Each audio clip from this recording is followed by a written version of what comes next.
Hey guys, thanks for tuning in to another video on ForgottenWeapons.com. I'm Ian McCollum, and I'm here today at Morphy's with a really cool submachine gun. This looks like a Sterling, but this is actually a PAWS, a Police Automatic Weapons Systems ZX-7. It is essentially a slightly simplified clone of a Sterling in 45 ACP. Pretty neat.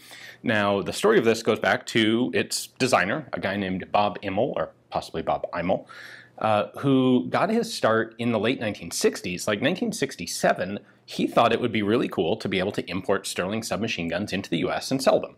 And prior to 1968, this was still something that was legally possible.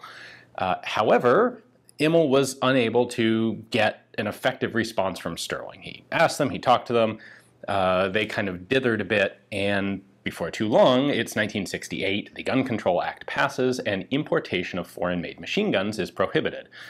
That's not enough to stop Imel. He decides at this point, well, it's still legal to make machine guns in the United States. So, instead of importing them from Sterling, why don't I just get a license to manufacture the Sterling in the US?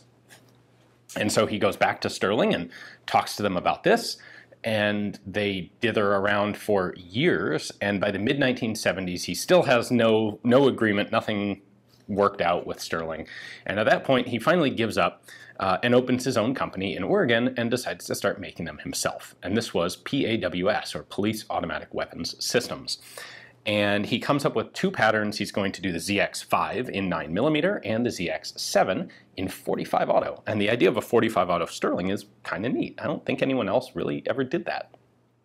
So he simplified a number of aspects of the Sterling submachine gun, but we don't have all of those to show you because what I have here is actually serial number 0001 of the ZX-7. So let's take a look at how he put this together. This camera angle is making the magazine look a little bit longer than it actually really is. For the 45 caliber guns, Imel used grease gun magazines. Really pretty much the obvious choice at the time. There's a slight modification to them to add a notch up here to interface with the Sterling style of magazine catch. And he would use grease gun mags for the 45 caliber full and semi-auto guns.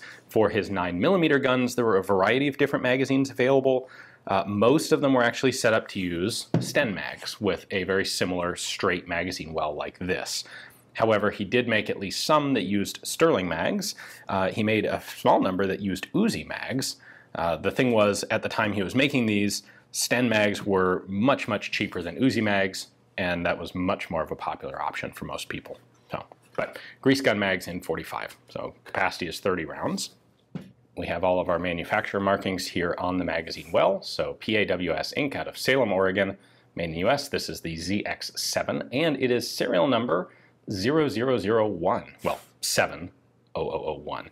7 obviously for the model designation. Now there are a couple modifications that Imel made to the Sterling design, and some of them are present on this gun and some aren't because it is the very first one. So right off the bat, of course, the magazine well is different. He didn't use the same sort of fancy crinkle paint finish that Sterling did. He used Moly Coat, which was a cheaper alternative that was more feasible for him making relatively small numbers of guns. My understanding is that he also dramatically simplified the Sterling fire control group. However, this particular gun has an original Sterling fire control group in it. So I don't have a simplified example to show you. The one thing that he did do, however, is change up the grip. Normally on a Sterling grip, you have access to the fire control group disassembly pin right here through the grip. The grips themselves. And on the ZX-7, you don't. That pin is still inside. If I take the actual grips off, that's the pin that comes out to allow you to remove the fire control group. So it's still there, you just have to take the grip panels off, or grip sheath off to get to it. One of the other modifications was to the way that the stock actually locks open. On the Sterling, there is a spring-loaded lever catch down here, and there are a pair of lugs on both sides of this end cap that lock into the stock here. On this one, we instead have just one hole here and a spring-loaded pin here. So that goes in. Frankly, this is kind of a pain to work with. There we go. So the stock locks in place when that pin snaps into the arm of the stock, and then to open it, you have a second pin here that is actually a button that you can push in, and by pushing this pin in, you depress that pin and release the stock. I kind of understand this. It's cheaper, it's easier to manufacture, but if I'm going to be totally honest, it's really a pain in the butt to deal with. So let's get the stock locked back out in position. Now, in getting rid of this locking catch, Imel also changed the way that you can field strip the gun, or the way you have to field strip the gun. Originally, you would push the catch in, and you could then rotate the end cap, I think about 60 degrees, and pull it off the gun. Instead, here, we have what looks like a screw, but this is actually a locking catch. So if I rotate that parallel to the bore of the gun, it unlocks. On the original Sterlings, the end here had a couple notches in it. What Imel has done is basically left the end of his tube here slightly larger diameter to fit snugly on the end cap. Note that our end cap is also serialized, number 1. And then we have this locking bar down inside. So when I rotate that screw, I have a locking piece right there that locks into this cutout in the bottom of the receiver. Once the end cap is off, the rest of disassembly is pretty straightforward. We've got a 2-part recoil spring here. Bring the bolt back, pull the charging handle out, and pull the bolt out.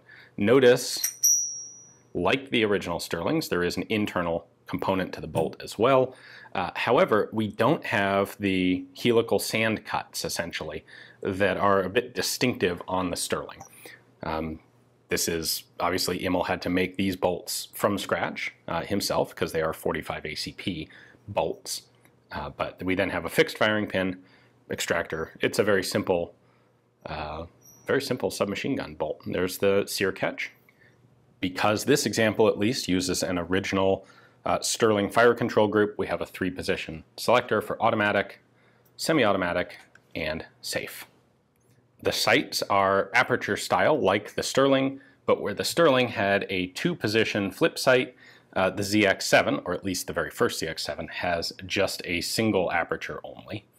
Front sight is a windage adjustable post, and the rest of the features here should be pretty familiar to anyone who's familiar with a Sterling. So a little bit of a front hand stop on the tube, rear hand stop so you don't pull your hand back over the ejection port, and that's pretty much all there is to it.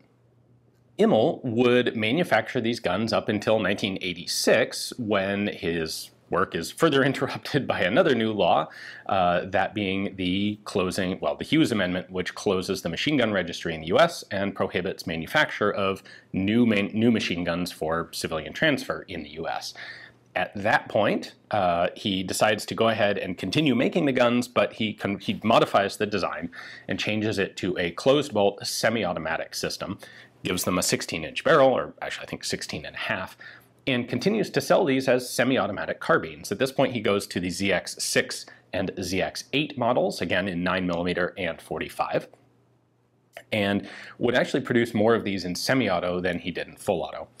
In grand total, he made about 400 registered transferrable machine guns, about 500 semi-autos, and about 300 additional machine guns for export sales and military law enforcement, basically post-86 samples and exports. So really, actually a fairly scarce submachine gun. There are a number of people who did, there are a fair number of people who did copies of the Sterling, but as far as I know, Imel is the only one who actually did a 45 ACP copy of the Sterling, which is, I think, pretty cool. It's cool enough, in fact, that I'm really curious how this actually shoots. So we're going to go ahead and take this out to the range tomorrow and try it out. So stick around, stay tuned for that. Hopefully you guys enjoyed this video, this look at the simplified ZX-7 45 caliber Sterling. Thanks for watching.